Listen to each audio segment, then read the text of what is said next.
सस्यश्यामलां मातरं वन्दे मातरम्। शुभ्रज्योत्स्ना पुलकितयामिनी फुल्लकुसुमित द्रुमदलशोभिनी सुहासिनी सुमधुरभाषिणी सुखदां वरदां मातरं वन्दे मातरं वन्दे मातरं। भारत माता की जय।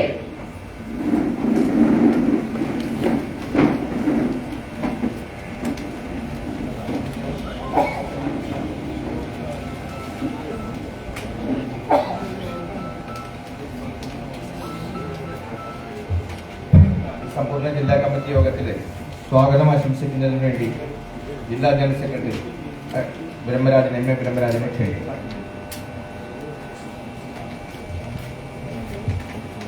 എല്ലാവർക്കും നമസ്കാരം.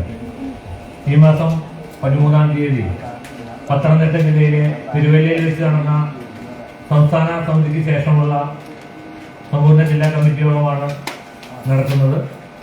17, 18, 19 തീയതികളിലാണ് കേരളത്തിലെ ജില്ലാ കമ്മിറ്റി യോഗം നിശ്ചയിച്ചിരുന്നത്. നമ്മളിന്ന് 17-ാം തീയതി നടക്കുന്നു. തുടർന്ന് 22, 23, 24 തീയതികളിലായി മണ്ഡലം സമിതി യോഗങ്ങളും 26-ന് ശേഷം ബൂത്ത് സമിതി യോഗങ്ങളുമാണ് നടക്കേണ്ടത്. അത്തരം കാര്യങ്ങളെക്കുറിച്ച് വിശദമായിട്ടിവിടെ സംഘടനാ കാര്യങ്ങൾ എടുക്കുന്ന കാര്യകർത്താക്കൾ സൂചിപ്പിക്കുന്നുണ്ടാവും. ഞാൻ എൻ്റെ കടമയിലേക്ക് കടക്കുകയാണ്. ഈ സമ്പൂർണ്ണ ജില്ലാ കമ്മിറ്റിയുടെ അധ്യക്ഷ സ്ഥാനം വഹിക്കുന്ന പാർട്ടിയുടെ ജില്ലാ അധ്യക്ഷൻ എസ് ജയകൃഷ്ണൻ അവരുടെ ആദരപൂർവ്വം സ്വാഗതം ചെയ്തു. ഈ യോഗം ഔപചാരികമായി ഉദ്ഘാടനം ചെയ്യാനെത്തിയിട്ടുള്ളത് നമ്മുടെ സംസ്ഥാന ജനറൽ സെക്രട്ടറിയും എറണാകുളം മേഖലയുടെ ചാർജുള്ള ജനറൽ സെക്രട്ടറി കൂടിയായ അഡ്വക്കേറ്റ് ജോർജ് കുര്യൻ അവറുകളാണ്. അദ്ദേഹത്തെ ആദരപൂർവ്വം യോഗത്തിലേക്ക് സ്വാഗതം ചെയ്യുകയാണ്. പാർട്ടിയുടെ സംസ്ഥാന ഉപാധ്യക്ഷൻ ഡോക്ടർ കെ എസ് രാധാകൃഷ്ണൻ എത്തിയിട്ടുണ്ട്. അദ്ദേഹത്തെയും യോഗത്തിലേക്ക് സ്വാഗതം ചെയ്യുന്നു. പാർട്ടിയുടെ സംസ്ഥാന സെക്രട്ടറിയും എറണാകുളം ജില്ലയുടെ പ്രധാനിയുമായ അഡ്വക്കേറ്റ് എസ് സുരേഷ് അവറുകളെ ഈ യോഗത്തിലേക്ക് സ്വാഗതം ചെയ്യുകയാണ്. യോഗത്തിൽ പങ്കെടുത്തുകൊണ്ടിരിക്കുന്ന സംസ്ഥാന സെക്രട്ടറി ഡോക്ടർ ശ്രീമതി രേണു സുരേഷ് അവറുകളെ സ്വാഗതം ചെയ്യുന്നു. യോഗത്തിൽ പങ്കെടുത്തുകൊണ്ടിരിക്കുന്ന ദേശീയ കൗൺസിൽ അംഗങ്ങളായിട്ടുള്ള ധർമ്മേട്ടൻ, അതുപോലെ PM വേലായുധേട്ടൻ ഇവിടെ ഈ യോഗത്തിലേക്ക് സ്വാഗതം ചെയ്യുന്നു. മധ്യമേഖലയുടെ ജനറൽ സെക്രട്ടറി VN വിജയൻ അവരുടെ ഈ യോഗത്തിലേക്ക് സ്വാഗതം ചെയ്യുന്നു.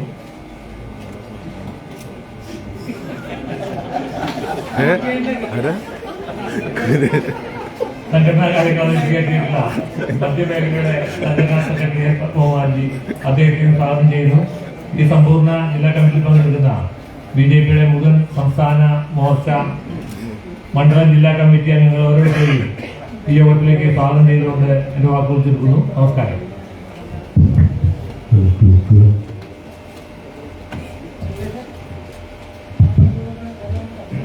ഈ യോഗം ഔപചാരികമായി ഉദ്ഘാടനം ചെയ്യാൻ വേണ്ടി എത്തിച്ചേർന്നിട്ടുള്ള നമ്മുടെ എറണാകുളം മേഖലയുടെ പ്രഭാരിയും സംസ്ഥാന ജനറൽ സെക്രട്ടറിയുമായ അഡ്വക്കേറ്റ് ജോർജ് കുര്യൻ അവർ, ഈ യോഗത്തിൽ സംബന്ധിച്ചുകൊണ്ടിരിക്കുന്ന സംസ്ഥാന വൈസ് പ്രസിഡന്റും മുൻ PSC ചെയർമാനുമായ ഡോക്ടർ കെ എസ് രാധാകൃഷ്ണൻ അവർ, ജില്ലയുടെ പ്രഭാരിയായിട്ടുള്ള സംസ്ഥാന സെക്രട്ടറി അഡ്വക്കേറ്റ് എസ് സുരേഷ്, ഈ യോഗത്തിൽ സംബന്ധിച്ചുകൊണ്ടിരിക്കുന്ന സംസ്ഥാന സെക്രട്ടറി ഡോക്ടർ രേണു സുരേഷ്, പാർട്ടിയുടെ എറണാകുളം ജില്ലയിലെ ഏറ്റവും മുതിർന്ന നേതാക്കന്മാരായ ഇപ്പോൾ ദേശീയ കൗൺസിൽ അംഗങ്ങളായി പ്രവർത്തിച്ചുകൊണ്ടിരിക്കുന്ന ധർമ്മേട്ടൻ, ശ്രീ PM വേലായുധേട്ടൻ, ഈ യോഗത്തിൽ സംബന്ധിച്ചുകൊണ്ടിരിക്കുന്ന VN വിജയൻ ചേട്ടൻ, മേഖലയുടെ സംഘടനാ സെക്രട്ടറി L പത്മകുമാർജി, മറ്റു മുതിർന്ന നേതാക്കന്മാരെ, സ്നേഹം നിറഞ്ഞ സഹപ്രവർത്തകർ, കഴിഞ്ഞ 2-3 മാസങ്ങൾക്ക് മുമ്പ് ചെറായിൽ വെച്ച് നടന്ന ജില്ലാ കമ്മിറ്റി യോഗത്തിന് ശേഷം വീണ്ടും സംസ്ഥാന കമ്മിറ്റിയുടെ തുടർച്ചയായി ഇവിടെ വെച്ച് ഇപ്പോൾ നമ്മുടെ ജില്ലാ കമ്മിറ്റി യോഗം നടക്കുകയാണ്. ഈ ജില്ലാ കമ്മിറ്റി യോഗത്തിൽ പങ്കെടുക്കുമ്പോൾ അത്യധികം അഭിമാനത്തോടു കൂടിയിട്ടാണ് നമ്മൾ ഈ യോഗത്തിൽ സംബന്ധിച്ചുകൊണ്ടിരിക്കുന്നത്. കാരണം അതിനു മുമ്പ് എറണാകുളം ജില്ലയിൽ നടന്ന 6 ഉപതെരഞ്ഞെടുപ്പുകളിൽ 5 നമ്മൾ മത്സരിക്കുകയും 3 ജയിച്ചു വരികയും ചെയ്ത ഒരു പ്രത്യേക സാഹചര്യം നമുക്ക് നിലനിൽക്കുന്നുണ്ട്. അതിന് ഈ യോഗത്തിൽ സംബന്ധിച്ചുകൊണ്ടിരിക്കുകയും അതിന്റെ വിജയത്തിന് വേണ്ടി പ്രവർത്തിക്കുകയും ചെയ്ത എല്ലാ പ്രവർത്തകരെയും അഭിനന്ദിക്കാൻ ഞാൻ ഈ അവസരം ഉപയോഗിക്കുകയാണ്. അതൊരു പക്ഷേ ഒരു ചരിത്ര വിജയമായിരിക്കും. കാരണം 62ാം ഡിവിഷനിലെ നമ്മുടെ പ്രിയപ്പെട്ട സഹോദരി മരിച്ചതിനെ തുടർന്ന് നടന്ന ബൈ ഇലക്ഷനിൽ അവിടെ BJPക്ക് വിജയിക്കാൻ സാധിക്കുന്ന സാഹചര്യമുണ്ട്. അതുപോലെ തന്നെ തൃപ്പൂണിത്തുറ തെരഞ്ഞെടുപ്പിലും CPMന്റെ കയ്യിലുള്ള സീറ്റിൽ 2 പിടിച്ചെടുക്കാൻ സാധിക്കും. അതോടുകൂടി CPMന് തൃപ്പൂണിത്തുറ മുനിസിപ്പാലിറ്റിയിലുള്ള അവരുടെ ആധിപത്യം നഷ്ടപ്പെട്ടു, ഭൂരിപക്ഷം നഷ്ടപ്പെട്ടു. ധാർമ്മികമായി അവർ രാജിവെക്കേണ്ടതാണ്. ഈ ഒരു പ്രത്യേക സാഹചര്യത്തിൽ നമുക്ക് അഭിമാനത്തോടു കൂടി തന്നെ ഈ വിജയത്തെ നമുക്ക് സ്വീകരിക്കാൻ സാധിക്കും. അതിന്റെ തെരഞ്ഞെടുപ്പ് പ്രവർത്തനങ്ങളിൽ നേരിട്ട് പങ്കാളിയായ വ്യക്തി എന്നുള്ള നിലയിൽ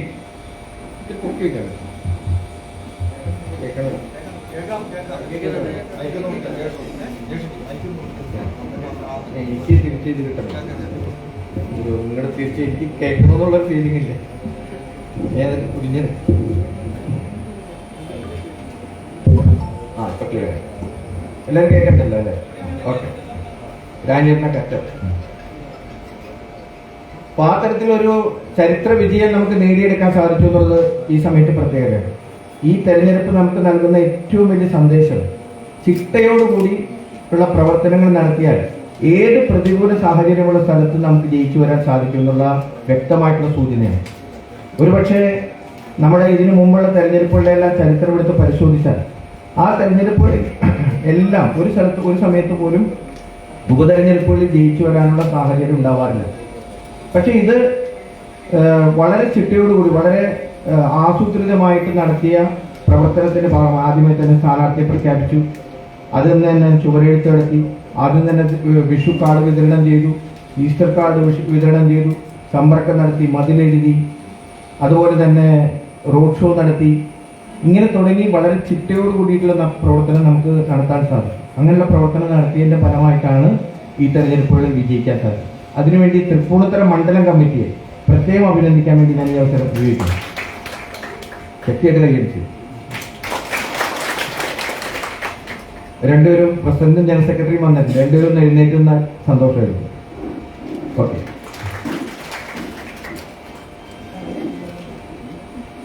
നമുക്കറിയാം, നമ്മുടെ എറണാകുളം ജില്ലയെ സംബന്ധിച്ചിടത്തോളം ഇത്തരത്തിലുള്ള വിജയങ്ങൾ നമുക്ക് നേടിയെടുക്കാൻ സാധിച്ചു. ഉപതെരഞ്ഞെടുപ്പിനെ സംബന്ധിച്ചിടത്തോളം പ്രതികൂലമായിട്ടുള്ള തൃക്കാക്കര ഉപതെരഞ്ഞെടുപ്പിനെ സംബന്ധിച്ചിടത്തോളം പ്രതികൂലമായിട്ടുള്ള അനേകം സാഹചര്യങ്ങൾ ഉണ്ടായിട്ട് പോലും നമുക്ക് ശക്തമായിട്ടുള്ള മുന്നേറ്റം നേടിയെടുക്കാൻ സാധിച്ചു. ഈ പ്രവർത്തനത്തെ സംബന്ധിച്ചിടത്തോളം ചിന്തിച്ചാൽ, പ്രത്യേകിച്ച് തൃക്കാക്കരയെ കുറിച്ച് ചിന്തിക്കുമ്പോൾ പണ്ട് നമ്മുടെ മുതിർന്ന സംഘപ്രവർത്തകനായിട്ടുള്ള ദത്തോപന്ത് ഠേംഗഡിജി പറഞ്ഞൊരു കാര്യമാണ് എനിക്ക് ഈ സമയത്ത് ഓർമ്മ വരുന്നത്. ഗുജറാത്തില് ഒരിക്കലും ഒരു സാംഘിക്കിൽ പങ്കെടുക്കാൻ വേണ്ടിയിട്ട് സാംഘിക് കഴിഞ്ഞ് പിറ്റേ ദിവസം അവിടെ പങ്കെടുക്കുന്നു. സാംഘിക്കിനെ കുറിച്ചുള്ള വിലയിരുത്തലുകൾ നമ്മൾ വിചാരിച്ചതിന് പ്രതീക്ഷിച്ചതിനേക്കാൾ ഗംഭീരമായിട്ടുള്ള പരിപാടിയായിട്ട് നടത്താൻ സാധിക്കും. ആ സമയത്ത് അവിടുത്തെ പ്രവർത്തകരോട് ഠേംഗഡിജി ചോദിച്ചൊരു ചോദ്യമുണ്ട്. നിങ്ങളുടെ ഈ സാംഘിക് ഈ പരിപാടി വിജയിക്കാൻ വേണ്ടി എത്ര പ്രവർത്തകർ പുതുതായിട്ട് രംഗത്തിറക്കാൻ സാധിച്ചു?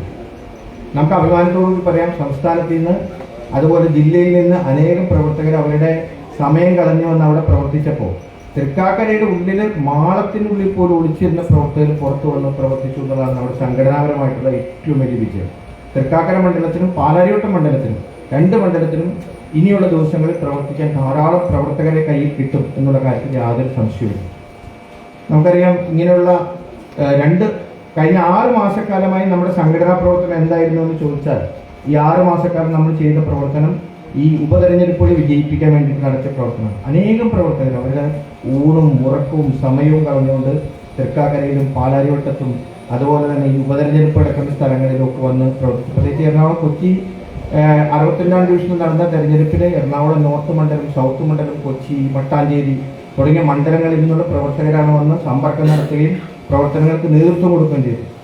അവരെയും ഈ സമയത്ത് പ്രത്യേകം ഞാൻ ഈ സമയത്ത് അഭിനന്ദിക്കുന്നു. അങ്ങനെ ചരിത്രപരമായിട്ടുള്ള ഒരു വിജയം നേടിയെടുത്ത തെരഞ്ഞെടുപ്പുകൾ കഴിഞ്ഞതിന് ശേഷമാണ് നമ്മൾ ഈ ജില്ലാ കമ്മിറ്റി യോഗം നടക്കുന്നത്. ആ ജില്ലാ കമ്മിറ്റി യോഗത്തെ സംബന്ധിച്ചിടത്തോളം പറഞ്ഞാൽ ഈ നിരവധിയായിട്ടുള്ള വളരെ സമാനതകളില്ലാത്ത ഒരു സാഹചര്യത്തിലൂടെയാണ് നമ്മൾ ഇന്ന് കേരളം കടന്നുപോയിക്കൊണ്ടിരിക്കുന്നത്. ഒരു മുഖ്യമന്ത്രി എന്നെ നേരിട്ട് കള്ളക്കടത്ത് നടത്തി എന്ന് വ്യക്തമായിട്ട് ബോധ്യപ്പെട്ട, കറൻസി കടത്തിയെന്ന്, സ്വർണം കടത്തിയെന്ന് ബോധ്യപ്പെട്ട ഒരു സാഹചര്യത്തിൽ സംസ്ഥാനമാകമാനം നടന്നുകൊണ്ടിരിക്കുന്ന സമര പരമ്പരകൾ നടന്നുകൊണ്ടിരിക്കുന്നു. അതിന്റെ ഭാഗമായിട്ട് എറണാകുളത്തും അത്തരത്തിലുള്ള കാര്യങ്ങൾ നടക്കുന്നുണ്ട്. ആ സമര പരമ്പരകളിലെ മുഖ്യമന്ത്രിയുടെ രാജി ആവശ്യപ്പെട്ടുകൊണ്ട് നടക്കുന്ന സമര പരമ്പരകൾ, പ്രത്യേകിച്ച് യുവമോർച്ചയുടെ പ്രവർത്തകർ ഈ എറണാകുളം ജില്ലയിൽ ഒട്ടും സമാനതകളില്ലാതെ നേരിട്ട് മുഖ്യമന്ത്രിയുടെ വാഹനത്തിന് മുമ്പിലേക്ക് ചാടി വീണ് സമരം ഭരിക്കുകയും ഒക്കെ ചെയ്തായിട്ടുള്ള സാഹചര്യമുണ്ട്. മഹിളാ മോർച്ചയുടെ പ്രവർത്തകർ ഇന്നലെ ബാരിക്കേഡ് സമരോന്മുഖമായിട്ടുള്ള ഒരു കാലഘട്ടത്തിലൂടെയാണ് നമ്മൾ കടന്നുപോയിക്കൊണ്ടിരിക്കുന്നത്. എറണാകുളം ജില്ലയെ സംബന്ധിച്ചിടത്തോളം നമുക്കറിയാം, രാഷ്ട്രീയ പ്രമേയത്തിൽ വിശദമായിട്ടുള്ള കാര്യങ്ങളൊക്കെ വിശദീകരിക്കും. അതേസമയത്ത് തന്നെ കേരളത്തിൽ ഏറ്റവും ശക്തമായിട്ടുള്ള തീവ്രവാദ ബന്ധം നിലനിൽക്കുന്ന അതിന്റെ പ്രവർത്തനങ്ങൾ നടക്കുന്ന ഒരു ജില്ലയാണ് എറണാകുളം ജില്ല. ഇത് ശക്തമായിട്ടുള്ള നിലയിൽ രാജ്യത്തിനെതിരായിട്ടുള്ള തീവ്രവാദ പ്രവർത്തനങ്ങൾ നടന്നുകൊണ്ടിരിക്കുന്നു എന്നതിന്റെ സൂചനകൾ നമുക്ക് കിട്ടിക്കൊണ്ടിരിക്കുന്നുണ്ട്. കാരണം അടുത്ത കാലത്ത് ഈ കുന്നത്നാട് വാഴക്കുളത്ത് ഒരു പൈപ്പിൻ്റെ ഉള്ളിൽ നിന്ന് വാളുകൾ കണ്ടെത്തിയതായിട്ടുള്ള സാഹചര്യമുണ്ട്. ഈ നർക്കോട്ടിക് ജിഹാദുമായിട്ട് ബന്ധപ്പെട്ട് തന്നെ പുക്കാട്ടുപടി ഭാഗത്ത് ചില ദുരൂഹ സാഹചര്യത്തിൽ മരണമുണ്ടായതായ സാഹചര്യങ്ങളുണ്ട്.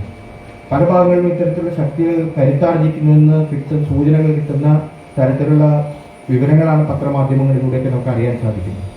ഇത്തരത്തിലുള്ള ഒരു പ്രത്യേക സാഹചര്യങ്ങളിൽ ഈ എറണാകുളം ജില്ലയെ സംബന്ധിച്ചിടത്തോളം വളരെ ശക്തി ആർജിച്ചുകൊണ്ടിരിക്കുന്ന കാലഘട്ടത്തിലാണ് നമ്മുടെ ഈ ജില്ലാ കമ്മിറ്റി യോഗം നടക്കുന്നത്. അതിനെതിരായിട്ടുള്ള അതിശക്തമായിട്ടുള്ള ജനകീയ പ്രതിഷേധങ്ങളും പ്രതിരോധങ്ങളും നമുക്ക് തീർക്കേണ്ടതുണ്ട്. ഇങ്ങനെ വരാൻ പോകുന്ന കാലങ്ങളിൽ നമ്മളെ സംബന്ധിച്ചിടത്തോളം പ്രധാനപ്പെട്ട നരേന്ദ്രമോദി സർക്കാർ 8 വർഷം പൂർത്തിയാക്കുന്നതിൻ്റെ പ്രവർത്തനങ്ങൾ നടന്നുകൊണ്ടിരിക്കുകയാണ്. അതിന് സമ്പർക്കങ്ങൾ നടന്നുകൊണ്ടിരിക്കുന്നു. തെരഞ്ഞെടുപ്പിന്റെ സാഹചര്യത്തിൽ സമ്പർക്കങ്ങൾ വേണ്ടുമെന്ന് നമ്മൾ ആഗ്രഹിച്ച തരത്തിൽ മുന്നോട്ട് പോകാൻ നമുക്ക് സാധിച്ചിട്ടില്ല. വരാൻ പോകുന്ന ദിവസങ്ങളിലും അതെല്ലാം പൂർത്തിയാക്കാൻ സാധിക്കും. അതിനെക്കുറിച്ചുള്ള കൃത്യമായിട്ടുള്ള സൂചനകളും വിവരങ്ങളും ഒക്കെ നമുക്ക് ഈ സമയത്ത് കിട്ടും. അതനുസരിച്ച് ഇനിയുള്ള ദിവസങ്ങളിൽ വർദ്ധിത വീര്യത്തോടുകൂടി പ്രവർത്തിക്കാൻ എല്ലാവർക്കും സാധിക്കട്ടെ എന്ന് മാത്രം ആശംസിച്ചുകൊണ്ട് അധ്യക്ഷ പ്രസംഗം അവസാനിപ്പിച്ചുകൊണ്ട് ഉദ്ഘാടനത്തിന് വേണ്ടി അഡ്വക്കേറ്റ് ജോർജ് കുര്യനെ ക്ഷണിക്കുന്നു.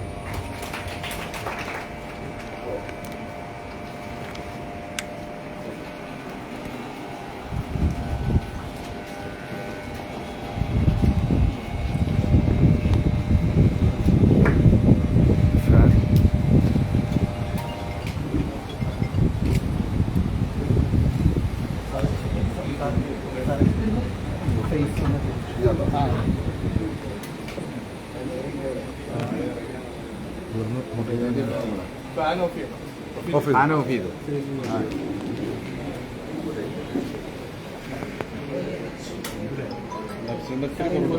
ഇങ്ങോട്ട് നിൽക്കാം, അടുത്ത് നിൽക്കാം.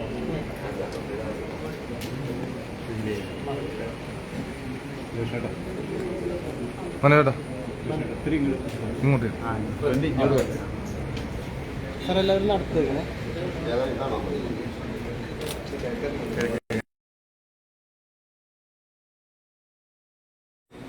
സാർ സാർ കൈമാറ്റി അവിടെ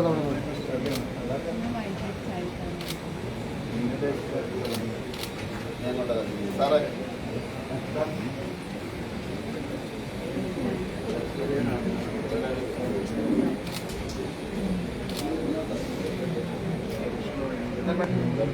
കിട്ടുന്നുണ്ട് എല്ലാം കിട്ടുന്നുണ്ട്.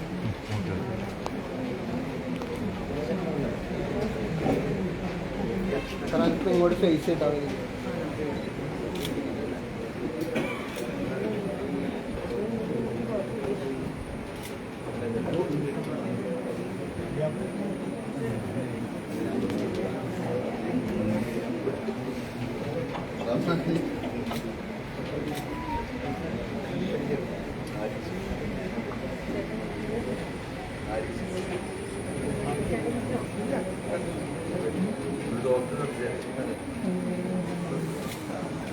Yes.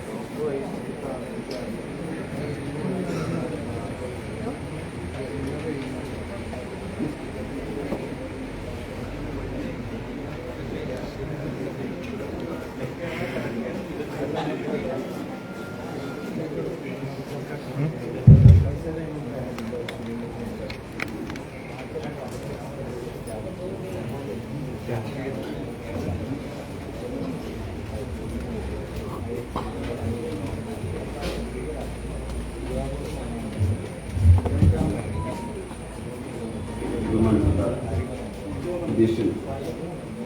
Shri Jayakrishnan, doctor Radhakrishnan sir, PMD, Karnataka, Venu Suresh,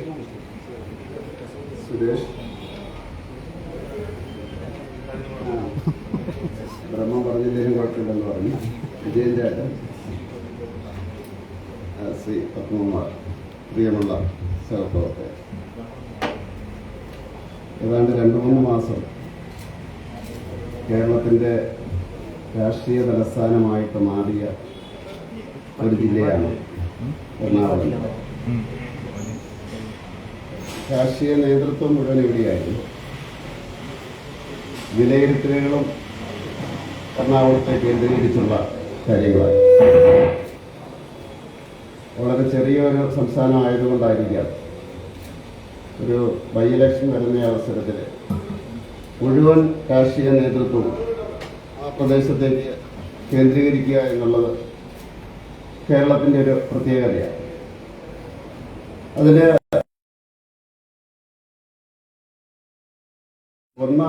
നമ്മൾ ബൈ ഇലക്ഷനുകളിൽ, പഞ്ചായത്ത് ബൈ ഇലക്ഷനുകളിൽ അഭൂതപൂർവമായിട്ടുള്ള മുന്നേറ്റമാണ് നടത്തിയിരിക്കുന്നത്. തീർച്ചയായിട്ടും പഞ്ചായത്ത് ബൈ ഇലക്ഷനുകളിൽ അപൂർവമായിട്ട് നമ്മൾ മറ്റ് മുന്നണികളിൽ നിന്ന് സീറ്റ് പിടിച്ചെടുക്കാറുണ്ട്. ഇവിടെ 2 സീറ്റ് ഒരു മുനിസിപ്പാലിറ്റിയിൽ നമ്മൾ പിടിച്ചെടുത്തു. അതുപോലെ തന്നെ ഒരു സിറ്റിംഗ് സീറ്റ് നമ്മൾ നിലനിർത്തും. അതിൻ്റെ അർത്ഥം നമ്മുടെ പ്രവർത്തകരുടെ ജനങ്ങളുമായിട്ടുള്ള സമ്പർക്കം അത് ആ പ്രദേശങ്ങളിൽ തീർച്ചയായിട്ടും വളരെ നല്ല രീതിയിലുള്ളതാണ് എന്നാണ് മനസ്സിലാക്കുന്നത്. ഒന്ന് തൃപ്പൂണിത്തുറ മുനിസിപ്പാലിറ്റിയിൽ, അതുപോലെ തന്നെ 62-ാം വാർഡിൽ ജനങ്ങൾ നമ്മളോടൊപ്പം നിൽക്കുന്നു എന്നുള്ളത് തീർച്ചയായിട്ടും വളരെ ആത്മവിശ്വാസം തരുന്ന കാര്യമാണ്. അത് പ്രത്യേകിച്ച് എറണാകുളം ജില്ലയിലാണ് ഏറ്റവും വലിയ നേട്ടം നമ്മൾ ഉണ്ടാക്കിയത്. 6 സീറ്റ് നമുക്കുണ്ടായിരുന്നു, സിറ്റിംഗ് സീറ്റ്. അതിൽ 2 സീറ്റ് നമ്മൾ പരാജയപ്പെട്ടു. പക്ഷേ അത് ജനങ്ങൾ മനസ്സിലാക്കി. ഒന്ന് കൊല്ലത്തും മറ്റൊന്ന് പാലക്കാട്ടുമാണ് നമ്മൾ പരാജയപ്പെട്ടത്, സിറ്റിംഗ് സീറ്റുകൾ പരാജയപ്പെട്ടു. പക്ഷേ ഈ എറണാകുളത്തിൻ്റെ സംഭാവന കാരണം അത് ചർച്ച ചെയ്യപ്പെട്ടില്ല, ശ്രദ്ധിക്കപ്പെട്ടില്ല. തൃപ്പൂണിത്തുറ എന്ന 2 സീറ്റ് നമ്മൾ പിടിച്ചെടുത്തോടുകൂടി അത് ശ്രദ്ധിക്കപ്പെട്ടില്ല. മാത്രമല്ല, പാലക്കാട്ടെ വാർഡിലെ 2 മുന്നണികളും കൂടെ ഒന്നിച്ചു ചേർന്നിട്ടാണ് നമ്മളെ തോൽപ്പിച്ചത്. നമുക്ക് ഒരു വാർഡിൽ തന്നെ 150 വോട്ട് കൂടുതൽ കിട്ടി കഴിഞ്ഞ പ്രാവശ്യത്തേക്ക് ജയിച്ചതിനേക്കാൾ. എന്നിട്ടും നമ്മളെ തോൽപ്പിച്ചത് അവിടെ ഒന്നായിട്ട് കൂടിയിട്ടാണെന്നുള്ളത് വളരെ വ്യക്തമായി. കൊല്ലത്തത് സ്ഥിരം ജയിക്കുന്ന ഒരു സ്വതന്ത്രനെ പോലെയുള്ള ഒരാൾ ഏത് മുന്നണിയിലും ജയിക്കും. അയാൾ സ്വതന്ത്രനായിട്ട് നിന്നാലും ജയിക്കും. കഴിഞ്ഞ 2-3-4 പ്രാവശ്യമായിട്ട് ജയിക്കുന്നയാളാണ്. അയാൾ പല പാർട്ടി മാറി കേരളത്തെ BJPയിൽ വന്നു. BJPയിൽ വന്നു അയാൾ ജയിച്ചു. അതിനുശേഷം അയാൾ ഇടയ്ക്ക് വെച്ചിട്ട് വേറെ പാർട്ടിയിലേക്ക് പോയി. ഇപ്പോൾ രാജിവെച്ചിട്ട് അയാൾ പോയി മത്സരിച്ചു, വേറുള്ള മുന്നണി പിന്തുണ കൊടുത്തു. അപ്പോൾ അയാൾ ജയിച്ചു. അപ്പം അതിൻ്റെ അകത്ത് വലിയ രാഷ്ട്രീയമില്ല. അതുകൊണ്ടായിരിക്കണം അങ്ങനെ ഒരു ചർച്ച വരാൻ. ഏതായാലും കേരളത്തിൽ ടോട്ടലായിട്ടുള്ള രാഷ്ട്രീയ മുന്നേറ്റം, അതിൻ്റെ ഒരു അനുഭവം ഉണ്ടായത് എറണാകുളത്ത് നിന്നാണ്. അത് തീർച്ചയായിട്ടും അഭിനന്ദനാർഹമാണ്. അതിന് ഞാൻ ഈ ജില്ലയിലെ ജില്ലാ കമ്മിറ്റിയെയും ജില്ലാ ഭാരവാഹികളെയും ജില്ലാ പ്രസിഡന്റിനെയും എല്ലാ പ്രവർത്തകരെയും അഭിനന്ദിക്കുന്നു. എന്ന് സാധാരണ രീതിയിൽ സംഭവിക്കുന്നതാണ്. മറ്റൊന്ന് നമ്മുടെ തൃക്കാക്കര ഇലക്ഷനാണ്. തൃക്കാക്കര ഇലക്ഷൻ വരുന്ന അവസരത്തിൽ ഈ നമ്മൾ 2 സീറ്റിൽ നിന്ന് 86 സീറ്റിലേക്കും പിന്നെ 112 സീറ്റിലേക്കും ഒക്കെ ആയ അവസരത്തിൽ 90കളുടെ ആദ്യം പാർട്ടി അഖിലേന്ത്യാ കമ്മിറ്റി ഒരു തീരുമാനമെടുത്തു. നമുക്ക് വിചിത്രമെന്ന് തോന്നും. ഈ ബൈ ഇലക്ഷനിൽ ഒരു സീറ്റ്, ഒരു അസംബ്ലി സീറ്റൊക്കെ അത് വേക്കൻ്റ് ആയി കഴിഞ്ഞാൽ ഒരു MLA മരിക്കുകയോ അല്ലെങ്കിൽ രാജിവെക്കുകയോ ചെയ്തിട്ട് അത് മൈക്ക് പോയതാണ്, അല്ല കറണ്ട് പോയത് അല്ല അപ്പോഴ്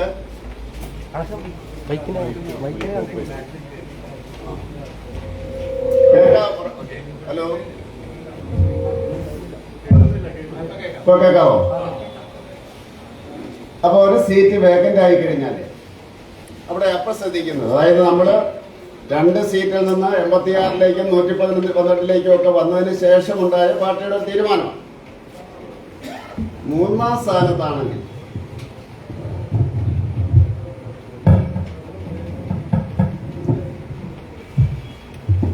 നമ്മൾ മത്സരിക്കണ്ട എന്ന് പാർട്ടി തീരുമാനിച്ചു. അത് പെട്ടെന്ന് തീരുമാനിച്ചതല്ല. നോർത്ത് ഇന്ത്യയിലെ നമ്മുടെ ശക്തി കേന്ദ്രങ്ങളിൽ നമുക്കുണ്ടായ അനുഭവമാണ്. ഞാൻ ഓർക്കുന്നുണ്ട്, ആ സമയത്ത് നമ്മളതിനെ ചോദ്യം ചെയ്തു. അപ്പൊ അവർ പല ഉദാഹരണങ്ങൾ എടുത്ത് കാണിച്ചു. മധ്യപ്രദേശിലെ ഇന്ന സീറ്റിൽ നമ്മൾ 3-ാം സ്ഥാനത്തായിരുന്നു, നമുക്ക് 25,000 വോട്ടുണ്ടായിരുന്നു. അവിടെ പിന്നെ ബൈ ഇലക്ഷൻ നടത്തിയപ്പോൾ നമുക്ക് 3,000 വോട്ടാണ് കിട്ടിയത്. അത് അവിടെ വലിയ അത്ഭുതമൊന്നുമല്ല. കാരണം 2 പേരിലേക്ക് ആത്യന്തികമായിട്ട് കോൺസെൻട്രേറ്റ് ചെയ്യുക. അത് പാർട്ടി പറഞ്ഞത് ഒരു ജനറൽ ഇലക്ഷൻ ആണെങ്കിൽ അത് വ്യതിചരിക്കും. സ്റ്റേറ്റിലാണ് ആരാണ് അധികാരത്തിൽ വരുന്നത് എന്നുള്ള വലിയ ഘടകമാണ്. ചുറ്റുവട്ടത്തിലെ മണ്ഡലങ്ങൾ ചർച്ച ചെയ്യപ്പെടും. ഇതെല്ലാം വോട്ടറിന്റെ മനസ്സിൽ ബാധിക്കും.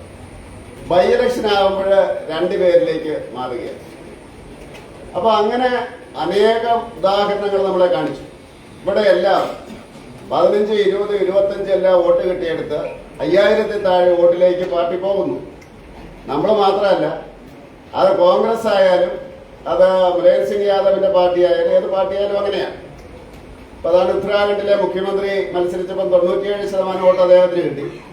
2-ാം സ്ഥാനത്ത് വന്ന കോൺഗ്രസ് 3000 ഉള്ളൂ. 3-ാം സ്ഥാനത്ത് വന്ന മുലായം സിംഗ് യാദവിന്റെ പാർട്ടിക്ക് 390 വോട്ടേ ഉള്ളൂ. അപ്പൊ അതുകൊണ്ട് പാർട്ടി എന്ന് പറയുമായിരുന്നു മത്സരിക്കരുത് 3-ാം സ്ഥാനത്താണ്.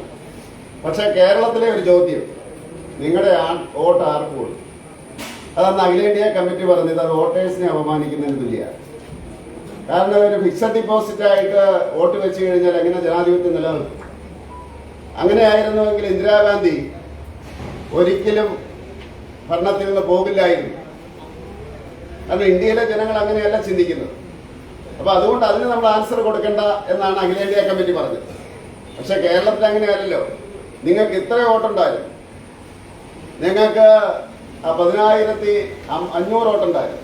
അതിൽ നിങ്ങൾക്ക് ഇപ്പൊ കിട്ടിയത് 10,250. 250 വോട്ട് നിങ്ങൾ ആർക്കാണ് കൊടുത്തതെന്നാണ് കേരള രാഷ്ട്രീയത്തിൽ ചോദിക്കുന്നത്. ജനാധിപത്യത്തെ സംബന്ധിച്ചിടത്തോളം അത് ജനങ്ങളെ അപമാനിക്കുന്ന ചോദ്യമാണ്. പക്ഷെ കേരളത്തിന്റെ മാനസികാവസ്ഥ അതായിരിക്കും. അതുകൊണ്ട് നമ്മൾ എല്ലാ പ്രാവശ്യവും മത്സരിക്കാറുണ്ട്. മത്സരിക്കുന്ന അവസരത്തിൽ കേരളത്തെ സംബന്ധിച്ചിടത്തോളം 90കളിലും 2000-ന്റെ ആദ്യഘട്ടത്തിലുമൊക്കെ നമ്മൾ വളരെ ദുർബലമായിരുന്ന മണ്ഡലങ്ങളിൽ 5000, 8000 ഒക്കെ കിട്ടിയ പല മണ്ഡലങ്ങളിൽ നമ്മൾ ചിലപ്പോൾ ഒപ്പം വന്നിട്ടുണ്ട്, ചിലപ്പോൾ 500 വോട്ടൊക്കെ കൂടുതൽ വന്നു. അല്ലാത്തപ്പോഴെല്ലാം തന്നെ നമ്മുടെ വോട്ട് കുറയുകയാണ് ചെയ്തത്. അഖിലേന്ത്യാ പ്രതിഭാസം. അതിൽ നിന്ന് വ്യത്യസ്തമായിട്ടുണ്ടായത് ഒ രാജഗോപാല് മന്ത്രിയായതിനു ശേഷം, അതിന് മുമ്പിലത്തെ അല്ല. ഒ രാജഗോപാൽ മന്ത്രിയാകുന്നതിന് മുമ്പ് മത്സരിക്കുമ്പോൾ നിങ്ങൾക്ക് അറിയാമല്ലോ, EMS പറഞ്ഞിട്ടുള്ളത് ഈ മനുഷ്യന് വേറെ പണിയില്ലെന്ന് ആലോചിച്ചിട്ടുണ്ട് അല്ലേ? കേരളം മുഴുവൻ ചർച്ച ചെയ്തിട്ടുള്ളതാണ്. മുനിസിപ്പാലിറ്റി മുതൽ ലോക്സഭ വരെയും നിരന്തരമായിട്ട് മത്സരിക്കുന്ന ഈ മനുഷ്യന് വേറെ പണിയില്ലേ എന്നാണ് EMS ചോദിച്ചത്. ഒ രാജഗോപാലിന് 2004-ന് ശേഷം അദ്ദേഹം ജനങ്ങൾക്ക് വേണ്ടി ചെയ്ത പ്രവർത്തനങ്ങളുടെ അടിസ്ഥാനത്തിൽ അദ്ദേഹത്തിന്റെ ഇമേജ് മാറി. അതുകൊണ്ട് 2 പ്രാവശ്യം, അത് നെയ്യാറ്റിൻകരയിലും അതുപോലെ തന്നെ അരുവിക്കരയിലും 5000 വോട്ടിൽ നിന്ന് 6000 വോട്ടിൽ നിന്ന് 32,000 വോട്ട് 35,000 വോട്ടിലേക്ക് മാറിയ ഒരു പ്രതിഭാസമുണ്ടായി. അത് സ്വാഭാവികമായിട്ടും പാർട്ടി അദ്ദേഹത്തിന് ഒരു അവസരം കൊടുത്തു. ആ അവസരം ജനങ്ങൾക്ക് വേണ്ടി അദ്ദേഹം ഉപയോഗിച്ചു. അതിൻ്റെ അകത്ത് 2 ഉണ്ട്, പാർട്ടിയുണ്ട്, അതുപോലെ തന്നെ അദ്ദേഹവുമുണ്ട്. അപ്പൊ അദ്ദേഹത്തിന് കിട്ടുന്ന വോട്ടുകൾ മുഴുവൻ അദ്ദേഹത്തിന് മാത്രമുള്ളതെന്ന് പറയാൻ സാധിക്കില്ല, പാർട്ടിക്കും കൂടി ഉള്ളതാണ്. പാർട്ടി കൊടുത്ത അവസരത്തിന്റെ അടിസ്ഥാനത്തിൽ ജനങ്ങളുടെ ഹിതത്തിനനുസരിച്ച് അദ്ദേഹം പ്രവർത്തിച്ചതുകൊണ്ടാണ്. അപ്പൊ അദ്ദേഹത്തിന് വോട്ട് കിട്ടിയിട്ടുണ്ട്. അല്ലാത്തപ്പോഴെല്ലാം നമുക്ക് വോട്ട് കുറഞ്ഞിട്ടേ ഉള്ളൂ. അപ്പൊ തൃക്കാക്കര ഇലക്ഷൻ വരുന്ന ഈ അവസരത്തിൽ തീർച്ചയായിട്ടും പിന്നെ കേരളത്തിലെ ഒരു ചരിത്രം, എനിക്ക് തോന്നുന്നു റാന്നിയിൽ നിന്നാണ് ഈ ഭാര്യമാര് മത്സരിക്കുന്നത് ഈ അടുത്ത കാലത്ത്. ഇനി 60കളിലോ 50കളിലോ ഉണ്ടോ എന്ന് എനിക്കറിയില്ല. ഈ ഒരു MLA മരിച്ചു കഴിഞ്ഞാൽ ഭാര്യ മത്സരിക്കുന്നത് റാന്നിയിൽ നിന്നാണ് തുടങ്ങുന്നത്. പിന്നെ തിരുവല്ലയിൽ വന്നു. അങ്ങനെ അത് ഈ കേരളത്തിൽ കണ്ടിട്ടുള്ള സിറ്റിംഗ് MLA മരിച്ചാൽ ഭാര്യയാണ് നിൽക്കുന്നത്, അവർ ജയിക്കുന്ന ഒരു പ്രതിഭാസം. അതിപ്പോൾ ഉറപ്പിക്കുക. പക്ഷെ അനിയൻ നിന്നപ്പോൾ തോറ്റിട്ടുണ്ട്, മകൻ നിന്നപ്പോൾ തോറ്റിട്ടുണ്ട്. അത് അങ്ങനെ ഒരു പ്രതിഭാസം കേരളത്തിൽ ഉണ്ടായിട്ടുണ്ട്. അത് തുടരുകയാണ്. അപ്പോൾ അതൊരു വശം. മറ്റൊന്ന്, സർക്കാരിനെതിരായിട്ട് മൂർത്തമായിട്ടുള്ളൊരു വികാരം അത് പ്രതിഫലിപ്പിക്കേണ്ടത് മൂന്നാം കക്ഷിയുടെ മേലാണോ ഒന്നാം കക്ഷിയുടെ മേലാണോ അല്ലെങ്കിൽ പ്രതിപക്ഷത്തിന് അനുകൂലമായിട്ടാണോ എന്നുള്ള ചോദ്യം എപ്പോഴും നമ്മൾ അഭിമുഖീകരിക്കുന്നതാണ്. അപ്പൊ മറ്റുള്ള സംസ്ഥാനക്കാർ പറയുന്നത് അത് നിങ്ങൾ മൈൻഡ് ചെയ്യണ്ട, ഞങ്ങളും ഇത് അനുഭവിച്ചു തന്നെ വന്നവരാണ്. എല്ലാ സംസ്ഥാനക്കാരും, അതായത് എനിക്ക് തോന്നുന്നത് മധ്യപ്രദേശും ഹിമാചൽ പ്രദേശും രാജസ്ഥാനും മാത്രമേ ഏതാണ്ട് 2ാം സ്ഥാനത്ത് നിന്ന് ഫൈറ്റ് ചെയ്ത് കയറി വന്നിട്ടുള്ളൂ. ബാക്കിയുള്ളവരെല്ലാം 4ാം സ്ഥാനത്ത് നിന്ന്, UP-യിലെ 4ാമത്തെ 5ാമത്തെ സ്ഥാനത്ത് നിന്നാണ് കയറി വന്നിട്ടുള്ളത്. മാത്രമല്ല ഭരിച്ചതിന് ശേഷവും UP-യിൽ നമ്മൾ ഭരിച്ചതിന് ശേഷവും നമ്മൾ 4ാം സ്ഥാനത്ത് പോയിട്ടുണ്ട്. 2009 നമുക്ക് 10 സീറ്റാണ്, 4ാം സ്ഥാനത്തേക്ക് പോയിട്ടുണ്ട്. അന്നേരവും നമ്മളിത് അനുഭവിച്ചിട്ടുണ്ട്. അപ്പൊ അതുകൊണ്ട് തീർച്ചയായിട്ടും ബൈ ഇലക്ഷനുകളിൽ നമ്മൾ അധികം സാധാരണ പ്രതീക്ഷിക്കാറില്ല. നമ്മളിത് വിലയിരുത്തിയ അവസരത്തിൽ ഈ തൃക്കാക്കര മണ്ഡലത്തിന്റെ നമ്മുടെ സംഘടനാപരമായിട്ടുള്ള പ്രത്യേകത, മറ്റൊരു മണ്ഡലത്തിന്റെ പ്രത്യേകത, അത് കേരളത്തിലെ ഒരേ ഒരു സിറ്റി മണ്ഡലമാണ്. പഞ്ചായത്തുകളൊന്നുമില്ലാത്ത ഒരേ ഒരു സിറ്റി മണ്ഡലം. അവിടുത്തെ മാനസികാവസ്ഥ പ്രത്യേകതയാണ്. കാരണം ജീവിക്കാൻ വേണ്ടി ഓടുന്ന ജനങ്ങളാണ്. അത് ബോംബെയിലും ഡൽഹിയിലും ഒക്കെ കണ്ടിട്ടുള്ള അതേ രീതിയിൽ തന്നെ. അപ്പോൾ അവരുടേതായിട്ടുള്ള പ്രാരാബ്ദങ്ങളുണ്ട്. പലരും വാടകയ്ക്കാണ് താമസിക്കുന്നത്. മറ്റു മണ്ഡലങ്ങളിൽ പോയ അത്രയും വാടകയ്ക്ക് താമസിക്കുന്ന ആൾക്കാരെ നമുക്ക് കാണാൻ സാധിക്കില്ല. അങ്ങനെയുള്ള സാഹചര്യമുള്ളൊരു മണ്ഡലം.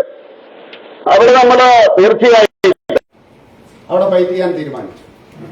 ഫൈറ്റ് ചെയ്യുന്ന അവസരത്തിൽ നമ്മളിത് പ്രതീക്ഷിച്ചു. കാരണം നമ്മുടെ ചരിത്രം നമ്മളോട് പറയുന്നത് അതാണ്. രാജഗോപാലനാണെങ്കിൽ 93 വയസ്സുമായി. അപ്പൊ നമുക്കിനി പരീക്ഷിക്കാൻ സാധിക്കില്ല. അപ്പൊ അതുകൊണ്ട് നമുക്ക് കിട്ടുന്നതിൽ ഏറ്റവും നല്ല സ്ഥാനാർത്ഥി, കാരണം ചർച്ചകളിൽ ഏറ്റവും കൂടുതൽ എല്ലാവരെയും വിഷമിപ്പിച്ചത് 5000-നും 1,000-നും ഇടയിൽ വോട്ട് കിട്ടാൻ സാധ്യതയുള്ളൂ എന്ന് പറഞ്ഞാൽ നമ്മുടെ ഏറ്റവും ടോപ്പിൽ നമ്മുടെ ചിന്തയില്ലേ എങ്ങനെ കരകയറും, 14,000-ന്റെ മുകളിലേക്ക് വരണം, അതിനാര് വേണം എന്നുള്ള ചിന്തയായിരുന്നു. സാധാരണ രീതിയിൽ അങ്ങനെ ഒരു വെല്ലുവിളി ഏറ്റെടുക്കാൻ ഒരു രാഷ്ട്രീയ ആവില്ല. എന്തിനാണ് അങ്ങനെ ചെയ്യുന്നത്? വേറെ ആൾ മത്സരിച്ചാൽ പോലെ എന്നുള്ളൊരു ചിന്തയായിരിക്കും ഉണ്ടാകും. പക്ഷെ ഇവിടെ അത് രാധാകൃഷ്ണൻ ഏറ്റെടുക്കാൻ തയ്യാറായി. അതാണ് അദ്ദേഹത്തിന്റെ രാഷ്ട്രീയപരമായിട്ടുള്ള മഹത്വം എന്ന് പറയുന്നത്. അദ്ദേഹത്തോട് അഭ്യർത്ഥിച്ചു കഴിഞ്ഞപ്പോൾ അദ്ദേഹം ചിന്തിച്ചതിന് ശേഷം അദ്ദേഹം പറഞ്ഞു, ഞാൻ ഏറ്റെടുക്കാൻ തയ്യാറാണ്. കാരണം ഇത് താഴോട്ട് പോയി കഴിഞ്ഞാൽ, നമ്മൾ പ്രതീക്ഷിച്ച പോലെ താഴോട്ട് പോയി കഴിഞ്ഞാൽ അത് വലിയ ബുദ്ധിമുട്ടായിരിക്കും. അതുകൊണ്ട് അദ്ദേഹം ഏറ്റെടുത്തു. അദ്ദേഹം അതിനെ ഫേസ് ചെയ്യാൻ തയ്യാറായിരുന്നു. എല്ലാവരും നമ്മൾ കണ്ടതാണ്. കേരളത്തിലെ എല്ലാ നമ്മുടെ നേതാക്കന്മാർ ഇവിടെ വന്ന് പ്രവർത്തിച്ചു. ഇവിടെയുള്ള കുറച്ച് പ്രവർത്തകർ, ഈ തൃക്കാക്കരയിലുള്ള കുറച്ച് പ്രവർത്തകർ അവരുടെ സാഹചര്യത്തിനനുസരിച്ച് അവർ പ്രവർത്തിച്ചു. എറണാകുളം ജില്ലയിലെ എനിക്ക് തോന്നുന്നത് പരമാവധി പ്രവർത്തകർ, എനിക്ക് തോന്നുന്നു ഇവിടെ ഇരിക്കുന്നവരെല്ലാം തന്നെ വളരെ അപൂർവം ആൾക്കാരെ ഉണ്ടായിരിക്കുള്ളൂ അവിടെ വന്ന് പ്രവർത്തിക്കാത്തവർ. എല്ലാവരും തന്നെ വന്ന് പ്രവർത്തിച്ചു. അപ്പൊ ഇലക്ഷൻ പ്രചരണത്തിന്റെ കാലഘട്ടത്തിൽ ഇത്രയും മാധ്യമങ്ങൾ അഭിനന്ദിച്ച ഒരു ഇലക്ഷൻ പ്രവർത്തനം ഉണ്ടായിട്ടില്ല. മറ്റ് രാഷ്ട്രീയ കക്ഷികൾ അംഗീകരിച്ചൊരു രാഷ്ട്രീയ പ്രവർത്തനം ഉണ്ടായിട്ടില്ല, ഇലക്ഷൻ പ്രവർത്തനം ഉണ്ടായിട്ടില്ല. ഓരോ വാക്ക് പോലും മാധ്യമങ്ങൾക്ക് പറയാനില്ലായിരുന്നു. പല ബൈ ഇലക്ഷനുകളിലും എന്തെല്ലാം കഥകളാണ് മാധ്യമങ്ങൾ ഈ ചെറിയ പാർട്ടിയെ പറ്റി പറഞ്ഞുകൊണ്ടിരുന്നത്. ഒന്നും പറയാനില്ലായിരുന്നു. ഇപ്പൊ ആ രീതിയിൽ സംഘടനാപരമായിട്ട്, രാഷ്ട്രീയപരമായിട്ട്, അതുപോലെ തന്നെ ഒറ്റക്കെട്ടായിട്ട് പാർട്ടി പ്രവർത്തിച്ചു. തീർച്ചയായിട്ടും രാഷ്ട്രീയത്തിൽ അതാണ് നമുക്ക് ചെയ്യാൻ സാധിക്കുക. പിന്നെ ജനങ്ങളുടെ കയ്യിലാണ്. അത് പിന്നെ ജനങ്ങൾ തീരുമാനിക്കും. അതിനെയാണല്ലോ നമ്മൾ അംഗീകരിക്കുന്നത്. അപ്പൊ അതുകൊണ്ട് അങ്ങനെ ഒറ്റക്കെട്ടായിട്ട് പ്രവർത്തിച്ചിട്ട് നമ്മൾ പരമാവധി ശ്രമിച്ചിട്ട് നമ്മളെ സംബന്ധിച്ചിടത്തോളം നമ്മുടെ അടിസ്ഥാന വോട്ടുകൾ നമുക്ക് നിലനിർത്താൻ സാധിച്ചിട്ടുണ്ട്. അതായത് BJP-കാരനാണ് എന്ന് പറയുന്ന, നരേന്ദ്രമോദിയെ അംഗീകരിക്കുന്ന, നരേന്ദ്രമോദി നല്ല പ്രധാനമന്ത്രിയാണെന്ന് പറയുന്ന, രാജ്യത്തിന് വേണ്ടി വികസനത്തിന് വേണ്ടി പ്രവർത്തിക്കുന്ന സർക്കാരാണ് എന്ന് പറയുന്ന അങ്ങനെയുള്ളവരുടെ വോട്ട് മുഴുവൻ നമുക്ക് കിട്ടിയിട്ടുണ്ട്. അപ്പൊ അതുകൊണ്ട് തീർച്ചയായിട്ടും അത് രാഷ്ട്രീയപരമായിട്ട് നമുക്ക് മുന്നോട്ട് പോകുവാനുള്ള പ്രേരണ തരുന്ന റിസൾട്ട് തന്നെയാണ്, യാതൊരു സംശയവും വേണ്ട. വോട്ട് കൂടിയോ കുറഞ്ഞോ എന്നുള്ളതല്ല, കുറഞ്ഞെന്ന് വലിയ രീതിയിൽ അങ്ങോട്ട് കുറഞ്ഞില്ല, നമ്മൾ പ്രതീക്ഷിച്ചത് പോലെ കുറഞ്ഞിട്ടില്ല.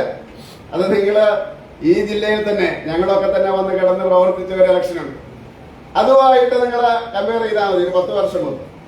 ഒരു 10 വർഷം മുമ്പ് ഞാൻ 3 മാസം ഒരു പഞ്ചായത്തിൽ കിടന്ന് പ്രവർത്തിച്ചതാണ്. ആ റിസൾട്ട് ആയിട്ട് നിങ്ങൾ ഇതിനെ താരതമ്യം ചെയ്യണം.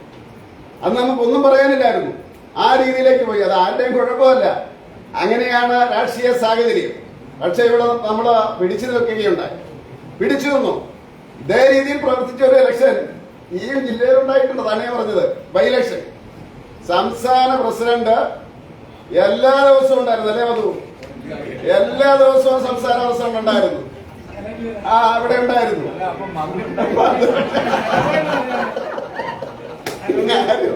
അധികം പലരും അങ്ങോട്ടും ഇങ്ങോട്ടും നോക്കുന്നതല്ലേ, അതുകൊണ്ട് ഇനി ചിന്തിച്ച് നിങ്ങളെ ബുദ്ധിമുട്ടുണ്ടാകുന്നുണ്ട്.